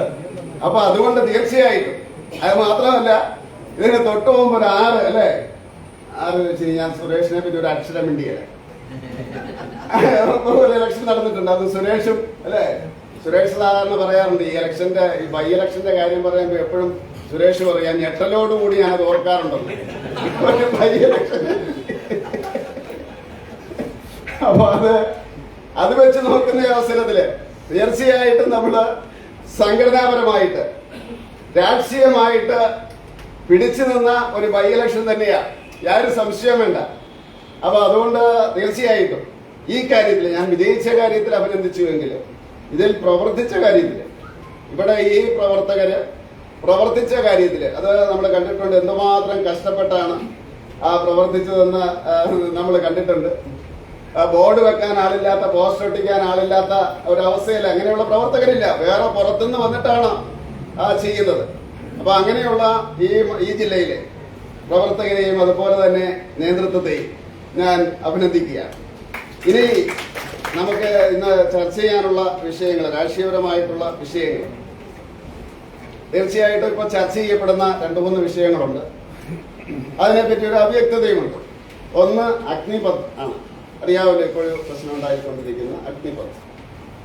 മറ്റൊന്ന് അസോസിയേറ്റ് ജേർണൽസിന്റെ രാഹുൽ ഗാന്ധിയുടെ ചോദ്യം ചെയ്യൽ ശ്രമം, പിന്നെ സ്വർണ്ണക്കടത്ത് എല്ലാവർക്കും അറിയാവുന്ന. ഇപ്പൊ വലിയൊരു കൺഫ്യൂഷൻ ഉണ്ടായിരിക്കും. അഗ്നിപഥ് എന്ന് പറഞ്ഞ ഒരു പദ്ധതി പ്രഖ്യാപിച്ചിരിക്കുകയാണ്. അഗ്നിവീർ എന്ന് പറയുന്ന ചെറുപ്പക്കാർക്ക് അവസരം കൊടുക്കും. അതിന്റെ പ്രത്യേകത എന്ന് പറയുന്നത് സാധാരണ റിക്രൂട്ട്മെന്റിനേക്കാൾ 3 ഇരട്ടിയാണ് അഗ്നിപഥ് അല്ലെങ്കിൽ അഗ്നിവീർസിനെ അപ്പോയിന്റ് ചെയ്യുന്നത്. 100 പേരെ സാധാരണ പട്ടാളത്തിൽ അപ്പോയിന്റ് ചെയ്യുന്നതിന്റെ 3 ഇരട്ടിയാണ് ഇവരെ എടുക്കുന്നത്. അവരുടെ 25% എന്ന് പറഞ്ഞാൽ 300 പേരെ എടുത്താൽ 75 പേർക്ക് സ്ഥിരം ജോലി കിട്ടും. നേരത്തെ 100 പേരെ എടുക്കുന്നതിന് പകരം ഇപ്പൊ 300 പേരെയാണ് എടുക്കുന്നത്. ആ 300 പേരില് 25 പേർക്ക് സ്ഥിരം ജോലി ഉണ്ട്, അതായത് 75 പേർക്ക് സ്ഥിരം ജോലി കിട്ടും. ഈ 17-നും 23-നും ഇന്നലെ രാത്രി 23 ആക്കിയിട്ടുണ്ട്. കാരണം ഈ സമരത്തിന് അടിസ്ഥാനപരമായിട്ടുള്ള കാരണം 2 വർഷം റിക്രൂട്ട്മെന്റ് നടന്നില്ല. കോവിഡ് കാരണം ഇവരെല്ലാം കൂടെ വിളിച്ചു കൂട്ടിക്കഴിഞ്ഞാൽ അവരെല്ലാം കോവിഡ് പിടിച്ചിട്ട് വീണ്ടും കിടക്കേണ്ടി വരും. അതുകൊണ്ട് നടന്നിട്ടില്ലാത്തത് കൊണ്ട് ആ വയസ്സ് 21 എന്നുള്ളത് 23 ആക്കിയിട്ടുണ്ട്. ഇവർക്കെല്ലാം തന്നെ ഏതാണ്ട് മാസം 40-ന് മുകളിൽ തുടക്കത്തില്, അവസാനമാകുമ്പോൾ ഏതാണ്ട് 60-നടുത്ത്, ഈ 4 വർഷത്തെ ഇടയിൽ ഞാൻ പറഞ്ഞത്, അവർക്ക് ശമ്പളം കിട്ടുന്നുണ്ട്. ആ ശമ്പളം അവരെ സംബന്ധിച്ചിടത്തോളം ഈ 17 വയസ്സോട്ട് 17.5 വയസ്സോട്ടുള്ള കുട്ടികളാണെന്ന് ഓർക്കണം. 23 വയസ്സ് വരെയുള്ള കുട്ടികൾ. അതിൽ നിന്ന് 30%, മാസം 30% അവരുടെ ശമ്പളത്തിൽ നിന്ന് പിടിച്ചിട്ട് 30% സർക്കാരും കൂടെ ഇടും. അങ്ങനെ ഇവരെ പിരിയുന്ന അവസരത്തിൽ, അതായത് 17 വയസ്സിൽ കയറുന്നവർ 21 വയസ്സിൽ അവന് പുറത്തിറങ്ങും. അവന് 11 ലക്ഷത്തിനും 12 ലക്ഷത്തിനും ഇടയിൽ രൂപ കൈ കിട്ടും. 11 ലക്ഷത്തിനും 12 ലക്ഷം എന്ന് കരുതാം, 12 ലക്ഷം രൂപ അവരുടെ കയ്യിൽ കിട്ടും ഈ 17 വയസ്സ് കഴിഞ്ഞവൻ കയറിയാൽ. അപ്പൊ 17 വയസ്സുകാരൻ കയറിയാൽ അവന്റെ വിദ്യാഭ്യാസം മുടങ്ങിയില്ലേ എന്നൊരു ചോദ്യമുണ്ടാകും. ഈ 17 വയസ്സുകാരൻ ഈ ജോലി ചെയ്ത് ഇത്രയും ശമ്പളം വാങ്ങിച്ച് അവൻ 4 വർഷം ഇറങ്ങുന്ന അവസരത്തിൽ അവർ 12 ലക്ഷം രൂപ അവന്റെ കയ്യിൽ കിട്ടും. മാത്രമല്ല +2 പാസ്സായതിന്റെ സർട്ടിഫിക്കറ്റ് കൊടുക്കും. അതായത് അംഗീകൃത +2 സർട്ടിഫിക്കറ്റ് അവർക്ക് കൊടുക്കുക. അപ്പൊ അവരുടെ തുടർ വിദ്യാഭ്യാസത്തിനുള്ള സാഹചര്യം. മാത്രമല്ല എക്സ് സർവീസ്മെൻ കൊടുക്കുന്നത് പോലെ തന്നെ സർക്കാർ സർവീസിൽ അവർക്ക് പ്രത്യേക പരിഗണന ഉണ്ടായിരിക്കും. ആർമിയിലുണ്ടാകും, നേവിയിലുണ്ടാകും, എയർഫോഴ്സിലുണ്ടാകും. അതുപോലെ നമ്മുടെ CRPF പോലെയുള്ള അർദ്ധ സൈനിക വിഭാഗങ്ങളിലെല്ലാം തന്നെ, ആസാം റൈഫിൾസ് പോലെയുള്ളിടത്ത് എല്ലാം തന്നെ അവർക്ക് പ്രത്യേക പരിഗണന ഉണ്ടായിരിക്കും. ഇതുകൂടാതെ അവരെ സംബന്ധിച്ചിടത്തോളം സ്റ്റാർട്ടപ്പ് തുടങ്ങുന്നതിന്, സ്വയം തൊഴിൽ കണ്ടെത്തുന്നതിന് കൊടുക്കുന്നതിന് അവർക്ക് ലോൺ കൊടുക്കും. അപ്പൊ അതിന്റെ അർത്ഥം ഈ ഏതാണ്ട് 100 പേർക്ക് പകരം 300 പേരെ എടുക്കും. ആ 300 പേരും സാധാരണ ആൾക്കാർക്ക് ജോലി കിട്ടുന്ന പ്രായത്തിൽ തന്നെ, സാധാരണ 25 വയസ്സിനോ അല്ലെങ്കിൽ 30 വയസ്സിനോ മുമ്പാണല്ലോ ജോലി കിട്ടുന്നത്, പലപ്പോഴും 35 വയസ്സിന് മുമ്പാണ്. ആ കാലഘട്ടത്തിൽ തന്നെ അവർ തൊഴിലുള്ളവരായിട്ട് മാറും. ഒന്നാരി പട്ടാളത്തില് 75 പേര് പട്ടാളത്തില്, ബാക്കിയുള്ളവരെല്ലാം തന്നെ അവര് ഏതെങ്കിലും മേഖലയിൽ അവർക്ക് തൊഴിൽ കിട്ടിയിരിക്കും. ഇതാണ് സർക്കാർ ഉദ്ദേശിക്കുന്നത്. അപ്പൊ അതിന് പറയുന്ന ചില കാര്യങ്ങൾ, ഇവർക്ക് പെൻഷൻ കിട്ടുന്നില്ലല്ലോ എന്നാണ് പറയുന്നത്. ഞാൻ പറഞ്ഞു എത്രമാത്രം ആൾക്കാർക്ക് സ്ഥിരം തൊഴിൽ കൊടുക്കുന്നുണ്ട്. അത് മാത്രമല്ല 12 ലക്ഷം രൂപ ഇവർക്ക് കൊടുക്കുന്നുണ്ട്. 12 ലക്ഷം രൂപ ഈ 4 വർഷം കഴിയുമ്പോൾ അവർക്ക് കൊടുക്കുന്നുണ്ട്. അവർക്ക് തൊഴിൽ ഉറപ്പാക്കുന്നുണ്ട്. സർക്കാർ അവർക്ക് തൊഴിൽ ഉറപ്പാക്കുന്നുണ്ട്. വേറൊരു ആരോപണം, ഇവരിങ്ങനെ ഇറങ്ങി വന്നു കഴിഞ്ഞാൽ അവർ ഭീകരവാദികളായിട്ട് മാറില്ല. ഇത് വിചിത്രമായിട്ടുള്ള ചിന്തയാണ്. എത്രമാത്രം എക്സ് സർവീസ്മെന്മാരുണ്ട്? പലരും 35 വയസ്സിലല്ലേ ഇറങ്ങി. ആരാണ് ഭീകരന്മാരുടെ കൂടെ പോയിട്ടുള്ളത്?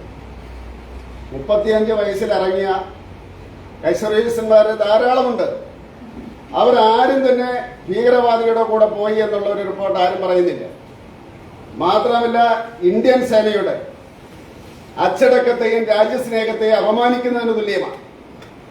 പിന്നെ വേറൊന്ന് പറയുന്നത്, ഇവർക്ക് പക്വതയില്ലാത്തവരാണ്. നമുക്കറിയാമല്ലോ, 18 വയസ്സായപ്പോഴല്ലേ സാധാരണ റിക്രൂട്ട്മെന്റ് റാലിയിൽ പങ്കെടുക്കുന്നത്, പട്ടാളക്കാരനാകുന്നത്. അവരല്ലേ 35-ാമത്തെ വയസ്സിൽ റിട്ടയർ ചെയ്യുന്നത്. അപ്പൊ സ്വാഭാവികമായിട്ടും സേനയില് ചെറുപ്പക്കാരുടെ എണ്ണം കൂടും, വേറെ സംശയം വേണ്ട. പിന്നെ ഇത് എത്രമാത്രം പ്രായോഗികമാണ്? ലോകത്തിലെ മിക്കവാറും രാജ്യങ്ങളിൽ ഇങ്ങനെയുള്ള സംവിധാനങ്ങളുണ്ട്. പട്ടാള ട്രെയിനിങ് കൊടുക്കുന്നുണ്ട്. അതുപോലെ തന്നെ ഇങ്ങനെ ഹ്രസ്വമായിട്ടുള്ള ജോലിയും അവർക്ക് കൊടുക്കുന്നുണ്ട്. അവിടെയൊന്നും ഇത് പരാജയപ്പെട്ടിട്ടില്ല. അവിടെയൊന്നും അവര് തീവ്രവാദത്തിലേക്ക് പോയിട്ടുണ്ടെന്നുള്ള ഒരു തെളിവുമില്ല. അപ്പൊ അതുകൊണ്ട് സർക്കാർ അത് ചെറുപ്പക്കാരെ ബോധവൽക്കരിക്കാനുള്ള ശ്രമത്തിലാണ്. തീർച്ചയായിട്ടും നമ്മളും ഇതിനെപ്പറ്റി മനസ്സിലാക്കണം. ആ 2 വർഷം നഷ്ടപ്പെട്ടത് നീട്ടിക്കൊടുത്തിട്ടുണ്ട്. ഇവർക്കുള്ള എല്ലാ ആനുകൂല്യങ്ങളും ഇവർക്ക് കിട്ടുന്നതാണ്. തീർച്ചയായിട്ടും നമ്മളും അതിനെപ്പറ്റി അറിഞ്ഞിരിക്കേണ്ട കാര്യമാണ്. സമയം കൂടുതലായതുകൊണ്ട് ഞാൻ അധികം പറയുന്നില്ല. മറ്റൊന്ന് രാഹുൽ ഗാന്ധിയുടെ കാര്യമാണ്. അത് അസോസിയേറ്റ് ജേർണൽ ലിമിറ്റഡ് എന്ന് പറയുന്നത് 1930-കളിൽ 5000 സ്വാതന്ത്ര്യ സമര സേനാനികളുടെ പങ്കാളിത്തത്തോടുകൂടി മുതൽ മുടക്കോടുകൂടി തുടങ്ങിയ ഒരു സ്ഥാപനമാണ്. 2010 യങ് ഇന്ത്യ എന്ന് പറഞ്ഞുകൊണ്ട് ഒരു സ്ഥാപനം, അത് ചാരിറ്റബിൾ സൊസൈറ്റി ആക്ടിന്റെ അടിസ്ഥാനത്തിൽ ലാഭവും നഷ്ടവും ഇല്ലാത്ത ഒരു സംഘടന ഉണ്ടാക്കി. അതിൻ്റെ ആദ്യത്തെ മൂലധനം 5 ലക്ഷം രൂപയാണ്. 76% അതിൻ്റെ ഓഹരി ഗാന്ധി കുടുംബത്തിനാണ്. അതായത് രാഹുൽ ഗാന്ധിക്കും അതുപോലെ തന്നെ സോണിയാഗാന്ധിക്കുമാണ്. ആ യങ് ഇന്ത്യ ലിമിറ്റഡാണ് ഈ സ്വാതന്ത്ര്യ സമര സേനാനികളുടെ ചെറിയ ചെറിയ തുകയുടെ അടിസ്ഥാനത്തിൽ തുടങ്ങിയ ആ സ്ഥാപനം 2000 കോടി രൂപ ആസ്തിയുള്ള ആ സ്ഥാപനം ഏറ്റെടുത്തത്. അത് പോയത് ഈ സ്വാതന്ത്ര്യ സമര സേനാനികളുടെ ആ കോൺട്രിബ്യൂഷൻ, അവരുടെ സംഭാവനയിൽ നിന്നുണ്ടായ 2000 കോടി രൂപ പോയത് ഗാന്ധി കുടുംബത്തിലേക്കാണ്. ഇനി അതിനു മുമ്പ് 90 കോടി രൂപ അവർ കടം കൊടുത്തു. ഈ നമ്മുടെ അസോസിയേറ്റ് ജേർണൽസ് 90 കോടി എന്ന് പറയുന്നത് കോൺഗ്രസിന്റെ ഫണ്ടിൽ നിന്നാണ്. അത് കോൺഗ്രസ് പറഞ്ഞത് ഞങ്ങൾ പബ്ലിക്കിൽ നിന്ന്, പൊതുജനങ്ങളിൽ നിന്ന് പിരിച്ചെടുത്തതാണ്, പൊതുജനങ്ങളിൽ നിന്ന് പിരിച്ചെടുത്തതാണെന്നാണ് പറഞ്ഞത്.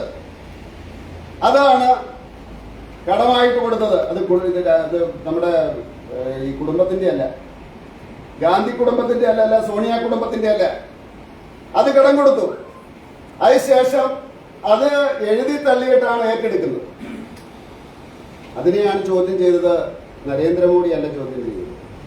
2012 BJPയെ നഖശിഖാന്തം എതിർത്തുകൊണ്ടിരുന്ന സുബ്രഹ്മണ്യ സ്വാമി, ഇപ്പോഴും അദ്ദേഹം എതിർക്കുന്നുണ്ടല്ലേ സാറേ? ഇപ്പോഴും അദ്ദേഹം എതിർത്തുകൊണ്ടിരിക്കുക, കൂടെ ആയിരുന്നപ്പോഴും BJPയെ അതുപോലെ തന്നെ കോൺഗ്രസിനെ അന്ന് കൂടുതൽ എതിർത്തുകൊണ്ടിരുന്നത് സുബ്രഹ്മണ്യ സ്വാമി BJPയാണ്. ആ സുബ്രഹ്മണ്യ സ്വാമിയാണ് കോടതിയിൽ പോയത്. കോടതിയിൽ പോയിട്ട് കോടതിയാണ് പറഞ്ഞത് 2019 ഡൽഹി ഹൈക്കോടതി വളരെ വ്യക്തമായിട്ട് പറഞ്ഞു, ഇത് തികച്ചും നിയമവിരുദ്ധമായിട്ടുള്ള ഇടപാടാണ് ഈ അസോസിയേറ്റ് ജേർണൽസ് യങ് ഇന്ത്യക്ക് കൊടുത്തത്. 2019 ഡൽഹി ഹൈക്കോടതി പറഞ്ഞു ഇതിന്റെ അകത്ത് സ്ഥാപിത താല്പര്യങ്ങളുണ്ട്, അതിന്റെ അടിസ്ഥാനത്തിലാണ് ഇത് ചെയ്തിരിക്കുന്നത്, നിയമവിരുദ്ധമാണ് എന്നാണ് പറഞ്ഞത്. 2019 പറഞ്ഞപ്പോൾ ഇപ്പോഴും കോൺഗ്രസിന്റെ കൂടെ കൂടുന്ന പല മാന്യന്മാരും പറഞ്ഞു, എന്ത് ഒത്തുകളിയാണോ, എന്ത് അറസ്റ്റ് ചെയ്യാത്തത് എന്നന്ന് ചോദിച്ചു. ഏതായാലും സർക്കാർ വളരെ പടിപടിയായിട്ടാണ് പോയത്. ഒരു പഴുതുകൊണ്ടാകാൻ പാടില്ല.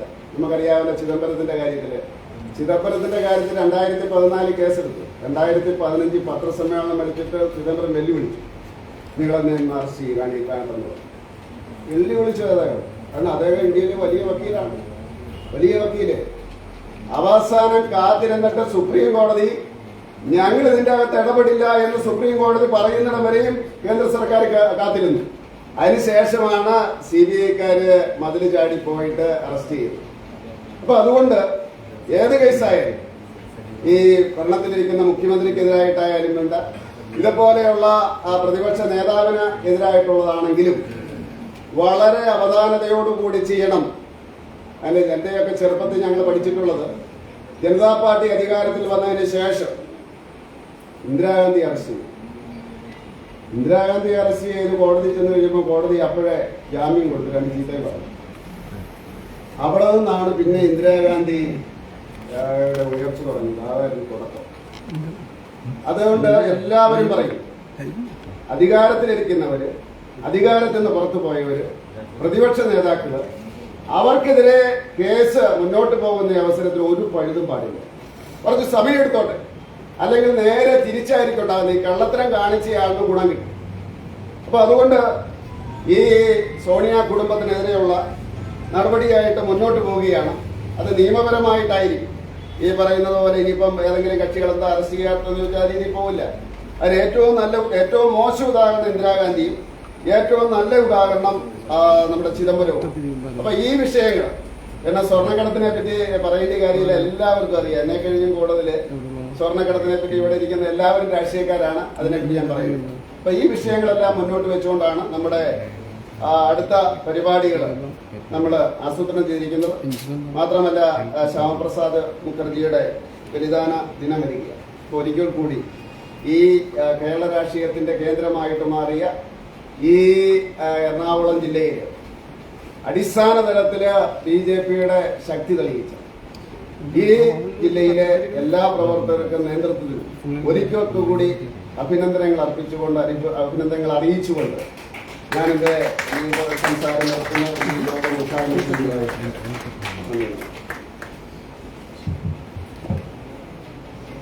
അനുശോചന പ്രവേശത്തോടുകൂടി ആദ്യ ഉദ്ഘാടന സെഷൻ ഇവിടെ പൂർണ്ണമാകും. അതിനുശേഷം ഒരു ചായ ഉണ്ട്.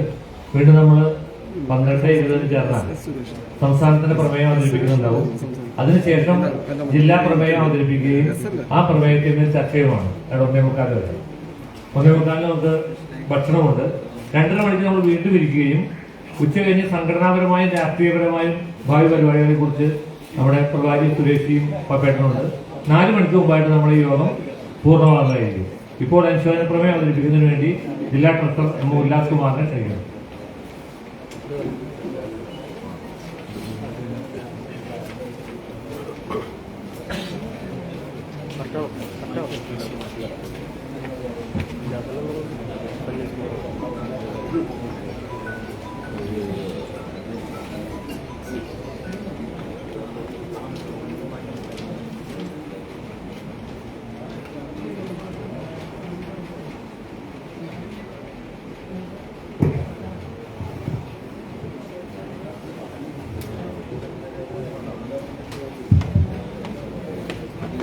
വേദിയിലിരിക്കുന്ന ജില്ലാ അധ്യക്ഷൻ, മറ്റു സംസ്ഥാന മേഖല ജില്ലാ ഭാരവാഹികളെ, സഹപ്രവർത്തകരെ, അനുശോചന പ്രമേയമാണ്. രാഷ്ട്രീയ സാമൂഹ്യ സാംസ്കാരിക പ്രവർത്തനങ്ങളിൽ നമ്മളോടൊപ്പം പ്രവർത്തിച്ചിരുന്ന മഹത് വ്യക്തികൾ ഈ 2022 നമ്മളിൽ നിന്ന് വിട്ടിരുന്നു. ഇത് പ്രധാനമായിട്ട് നമ്മുടെ ഭാരത സംഗീതത്തിൻ്റെ വാനമ്പാടി എന്നറിയപ്പെടുന്ന ലതാ മങ്കേഷ്കർ, അതുപോലെ തന്നെ നമ്മുടെ 1984 പാർലമെന്റ് തെരഞ്ഞെടുപ്പിൽ നമുക്ക് 2 MP-മാരാണ് ഉണ്ടായിരുന്നത്. ആ 2 MP-മാരിൽ ഒരാളായിരുന്ന C. ജഗന്നാഥ റെഡ്ഡി, അതുപോലെ തന്നെ ദേശീയ നിർവാഹക സമിതി അംഗമായിരുന്ന ഡോക്ടർ റീച്ചൽ മത്തായി, സ്വർഗീയ ശ്രീനിവാസൻ, SDP തീവ്രവാദികളാൽ കൊല്ലപ്പെട്ട ശ്രീനിവാസൻ, നെടുമ്പാശ്ശേരി BJPയുടെ മണ്ഡല സമിതി അംഗമായ PN Venugopal, Kothamangalam municipal east committee secretary ആയിരുന്ന PP മനോഹരൻ, പാലാരിവട്ടം മണ്ഡലം ഉപാധ്യക്ഷ സജീവയുടെ ഭർത്താവ് advocate CP Ravikumar, Edathala east panchayat vice പ്രസിഡന്റും മണ്ഡല സെക്രട്ടറിയുമായ രമാദേവിയുടെ ഭർത്താവായ MF Babu, Kunnathunad panchayat secretary MP Rajan, മാതൃഭൂമിയിലെ പത്രപ്രവർത്തനായ ശ്രീ രാമചന്ദ്രൻ, ഇവരെല്ലാമാണ് ഈ 2022 കാലം നമ്മളിൽ നിന്ന് വിട്ടുപിരിഞ്ഞത്. അവരെ അനുസ്മരിച്ചുകൊണ്ട്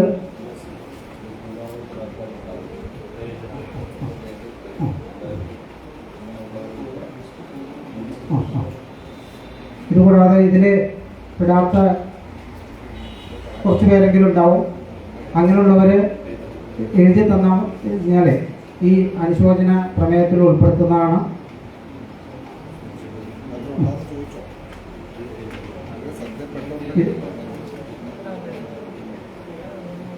ഇതിനനുസരിച്ചുകൊണ്ട് 1 മിനിറ്റ് എല്ലാവരും എഴുന്നേറ്റിരിക്കും.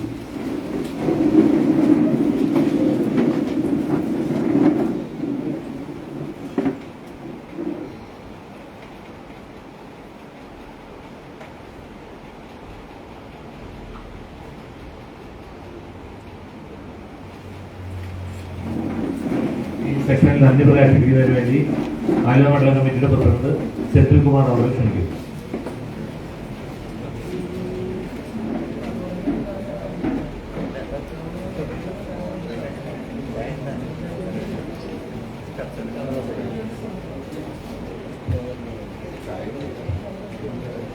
BJP എറണാകുളം സമ്പൂർണ്ണ ജില്ലാ കമ്മിറ്റിയുടെ ഉദ്ഘാടന ഈ യോഗത്തിൻ്റെ ആലുവ YMC നടക്കുന്ന ഈ യോഗത്തിൻ്റെ ബഹുമാനായിട്ടുള്ള ജില്ലാ അധ്യക്ഷൻ S. ജയേഷൻ അവർക്ക് നന്ദി രേഖപ്പെടുത്തുന്നു.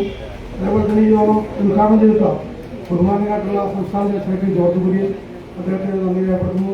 അതേപോലെ തന്നെ ഈ യോഗത്തിൽ പങ്കെടുക്കുന്ന പാർട്ടിയുടെ അഡ്വക്കേറ്റ് സുരേഷ് അതേപോലെ തന്നെ രാധാകൃഷ്ണ ഭാരത്, അതേപോലെ തന്നെ സംസ്ഥാന ഭാരവാഹിയായിട്ടുള്ള സുരേഷ്, അതുപോലെ ചേട്ടൻ, വിജയൻ ചേട്ടൻ, ധർമ്മേട്ടൻ, ജനറൽ സെക്രട്ടറി ചേട്ടൻ, അതുപോലെ ജനറൽ സെക്രട്ടറി പത്മവാർജി, അങ്ങനെ ഇവിടെ പങ്കെടുത്തിട്ടുള്ള പാർട്ടിയുടെ ഇവിടെ ഡെഡിക്കേറ്റ് ആയിട്ടുള്ള ഇവിടെ പ്രതിനിധികളായിട്ടുള്ള ബഹുമാനമായിട്ടുള്ള പാർട്ടിയുടെ ഭാരവാഹികൾ എല്ലാവർക്കും ഒരിക്കൽ കൂടി നന്ദി നൽകുന്നു. എല്ലാവർക്കും നന്ദി.